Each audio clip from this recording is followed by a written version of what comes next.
Hello, Fangrafer here. Welcome back to more Legend of Zelda: The Minish Cap. This video was supposed to be recorded and uploaded last Friday, but sadly I didn't quite get the time for that. So welcome to Deepwood Shrine, our first dungeon. And yeah, this is a very easy puzzle. Just move that to the side.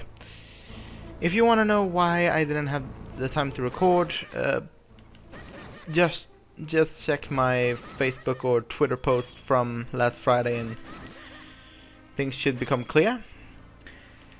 One thing that's kind of funny about these slugs, remember them when they have their belly down, and then remember them when we see them again later.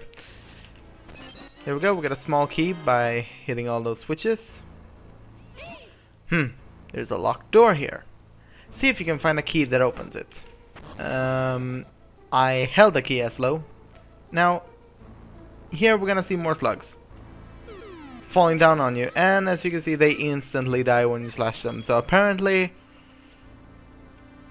they're weaker when they're on their back? I don't know. You see that lever? I think you should be able to pull it. Just stand in front of it and press R to grab it, and then pull, and then press down on the D-pad to pull. Yeah, this is your typical entry first dungeon in Zelda games. Every time you have a companion character, they've got so much things that they need to needlessly explain to you. These mushrooms will create more of this dust here. For now there's nothing we can do other than knocking them back with our sword. Whoa, look at the size of that barrel. Alright, right. How silly of me. It's not big, we're just small. So we hit that. And we've freed a little bit of the barrel, but not much of it. So, nothing over here. And yeah, not even rolling past that will save you.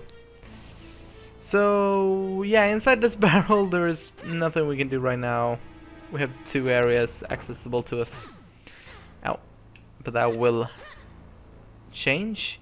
So here we have two buttons and a statue. Push the statue onto one of the buttons and press the other one.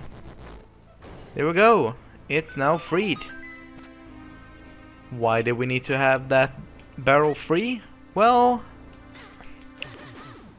yeah, they just had to put one there. What? Hey, be careful, my lad. The barrel just moved. Yep. So now we can access different parts of this room by having the barrel like this, with the opening on the right. We can access this upper part, but there's nothing we can do. We don't have a key, and that door is a one-way passage, so nothing we can do there. This spiderweb we can't do anything with. Spiderweb or cobweb, whatever you want to call it. I've always called it spiderweb because, well, it's pretty much what it's called over here, so yeah, we have to go to the lower left and go downwards. So here we have a ladybug. Let's get rid of you. Grab a heart. Now, you want to pull this all the way until Link's face is red. That's the only way for you to get past both the watery parts. And there we go, we get the dungeon map. So now if we go to the map screen, we can now see how many floors this dungeon has. And on the bottom of it we can see the map and two more markings or holes for two other things. If you have never played a Zelda game before, each dungeon will have three unique things that you collect in the dungeon. Those are the map, the compass, and the boss key. But then you also have a specific item that is unique to the dungeon. And usually what we need now is something to hold this switch down, or hold down this switch. yeah, as I was saying, usually items you get in dungeons will be used to solve certain puzzles or to access things later on in the game. Why do we need something to hold down this thing? Well, as we can see, it opens up a bridge, and as soon as we step off it, the bridge goes away. So, we can push pots, but sadly there is no putting them down. So if you lift them, you're just gonna throw them. So, here Eslo will teach us something else. Once you've taken hold of something with R, use the D-pad to push or pull it. It's extremely important, so I hope you take pains to remember it. Yeah, so we can pull or push things, which is what we need to do here. Because once both of these are held down, yeah, a chest appears. And it contains a small key. And now we can just remove that and the chest stays. I don't know why it would stay, but you know, with being empty and all, it's pretty useless, but it's a nice way to know what rooms you've been to and what rooms you haven't been to. So back into the spinning barrel we go. I guess you can say we're doing barrel rolls. Yeah, we're moving on. So this bridge is out. And up here we have more of the dungeon. But there are more areas for us to explore over here, so we're not gonna go up quite yet. There we go, launch itself over with the mushroom. Press that button. Grab a hold of this mushroom and fly across. Unsure if these things actually contained anything. Again, it's random if they contain anything. Some of you might have gotten stupid lucky, while others of you were probably more unlucky than I was. So we have some slugs. Of course they will rain down as well as crawl around. So yeah, this button opens the door, but you need to keep it still. Now sure, we can put this here, but there's no way for us to actually get around, because if we push the one over there to the left all the way, it's going to stop at this one, and thus we need to pull this, if you want to, one more past the button, or as far as you can pull it. But I prefer to just do this, because if I keep holding down, you know, it's not gonna move, considering that it's being blocked. So we have a bit of a battle room. At times in Zelda games you might encounter a room where you get locked in and you need to fight enemies to progress. Usually it involves getting treasures like small keys or other things.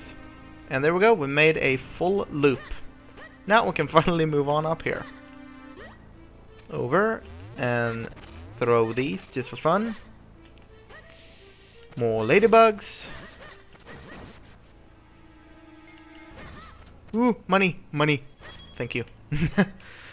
we're gonna need, and we're going to need a lot of rupees before we leave Minish Woods. So going down here, we have yet another big blue chest. We have a flying bug that I don't know the name of. Let's push that. Ooh, we have a chest, but we can't reach it. Now there's a puzzler. As I suspect there's not much more we can do here right now. Let's press on. Perhaps we can work this from another angle later on. Yeah, there might be rooms where you access or make a treasure appear, but you can't reach it for the moment. Now we have a compass. Combined with the map, it shows you where you can find treasure chests. So those of you who have to uncover and open every treasure chest in the game, it's useful for you. So going in here. Mushrooms. So yeah, we hit that. And we're back out here. Yeah, it's not really a one-way, it's more of a locked door. So far we can only kill these guys with pots, but there will be better ways that don't make such a mess of this room. So, the only thing we can do now with this key is opening this door and fight our first mid-boss. Yeah, it's pretty much Wiggler, but I think it was called Miggler or something in this game. So yeah, what you do is hit his nose with your sword, run over to his heart-formed butt, and slash it. So wait for him to turn blue again, hit the nose, and slash his butt. Well, this, just like Eslo said, is a bit of a puzzler. We just get bounced all over the place with these. There is no button to open up this door. So all we have to do is open up this chest and we get the Gust Jaw. So if we hold the button that it's assigned to, we can draw in things. It's pretty much a vacuum cleaner. Now, considering that this follows a tradition of the other portable Zelda games that weren't released on 3DS, for instance, you're stuck with 2 item buttons, considering that the GBA only had 2 face buttons that were used, while L and R were used for other things, such as, well, in this game, talking to Eslo and interacting with things. So, pretty much, you're going to have one button that is going to be your sword, be it B or A, and the other button that isn't assigned to the sword is pretty much going to be your other item button, which now is going to be the Gust Jar. And I think we're going to stop things here. Next time we will be finishing up this dungeon because there's not much left. If you have never played a Zelda game before, allow me to say this. Once you've been the mid-boss and gotten the item dungeon,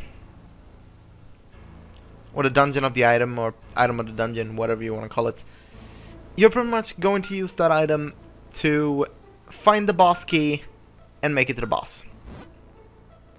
So yeah, next time we'll be finishing up Deepwood Shrine. See you all then.